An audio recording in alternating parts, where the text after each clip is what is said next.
আল্লাহ সমপরিমাণ সওয়াব আপনার আমল নামায় দিয়ে দিবে, জোরে কোন সুবহানাল্লাহ। তাহলে এই মসজিদের দাম আছে কি নাই? তাহলে কোরআনের দাম আছে কি নাই? কথা বলেন আমার বাজানরা বন্ধুগণ। অনেক আলোচনা কোরআন থেকে আলোচনা করবে, সকলেই কোরআন এবং হাদিস থেকে কথা বলবে আমার বাবাজিরা। কারণ এমন একটা বরকতপূর্ণ বাগানে আমরা বসেছি, এমন একটা বরকতপূর্ণ মাহফিলে আমরা বসেছি, এখানে যতক্ষণ থাকবেন আল্লাহ পাক আপনার আমল নামায় সওয়াব লিখে দেবে, সুবহানাল্লাহ। তার একটাই কারণ, সেটা হচ্ছে কোরআনের জন্য। কথা বলেন কিসের জন্য? একটু আওয়াজ দিয়ে বলেন কিসের জন্য? এই কোরআনটা মানুষের জীবনের সাথে যদি সেটেল করে নিতে পারে, এই কোরআন তার জন্য হয়ে যাবে জান্নাতের সুপথ। আর যে ব্যক্তি কোরআনকে বর্জন করবে, কোরআনকে ওভারটেক করবে, সে বেছে নিল যেন জাহান্নামের পথ। কথা বলেন ঠিক কিনা?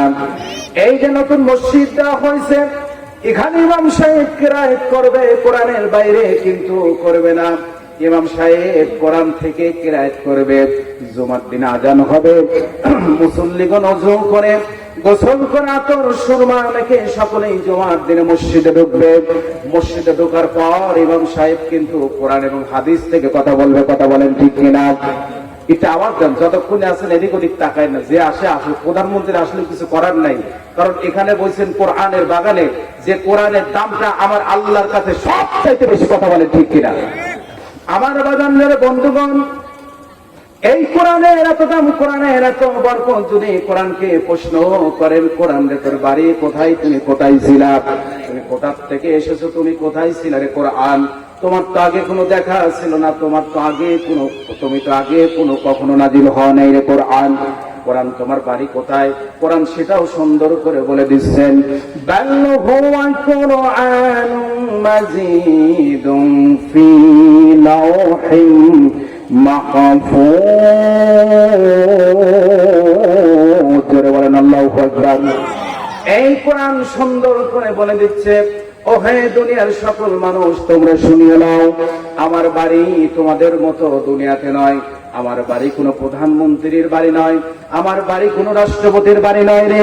আমার বাড়ি হলো আল্লাহ পাক আমাকে সুন্দর করে সংরক্ষিত করে লাউহে মাহফুজে আমি কোরআনকে লিপিবদ্ধ করে রেখেছিল। জোরে বলেন সুবহানাল্লাহ।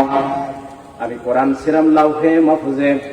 এই কোরআনকে আমার যদি প্রশ্ন করেন, কোরআন তুমি লাউহে মাহফুজে ছিল বটে, ঠিক আছে, ও কোরআন কেন তুমি নাজিল হয়েছ, তোমাকে নাজিল করার কারণটা কি?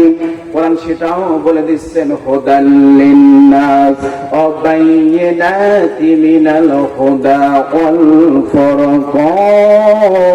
ফুরকান। জোরে বলেন আল্লাহু আকবার।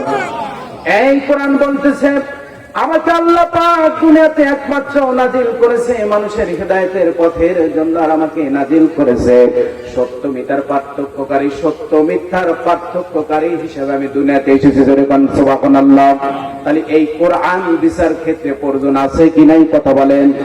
এই কোরআন শুধু নামাজে নয়, এই কোরআন শুধু জিকিরে নয়, এই কোরআন সমাজে প্রত্যেকটা জায়গায় বিচার ক্ষেত্রে। এই কোরআন রাষ্ট্র থেকে শুরু করে চকিদার পর্যন্ত, ঘর পর্যন্ত এই কোরআন মানার দরকার আছে কি নাই? কথা বলেন। মানার দরকার নাই। এই কোরআন যদি মেনে চলতে পারেন, এই কোরআন অনুযায়ী যদি জীবন গঠন করতে পারেন, আল্লাহ রাসূল বলে দিলেন যে কোরআন অনুযায়ী চলবে, যে আমি রাসূলের উপর অবতীর্ণকৃত, আমি রাসূলের উপর নাযিলকৃত, যে কোরআন অনুযায়ী নিজের জীবনটা সেটেল করে নিবে। ও আমার সাহাবীরা শুনে রাখো, আল্লাহ পাক তাকে বিনা হিসেবে জান্নাতুল ফেরদাউসের উচ্চ মাকাম তাকে দান করবে। জোরে বলেন সুবহানাল্লাহ।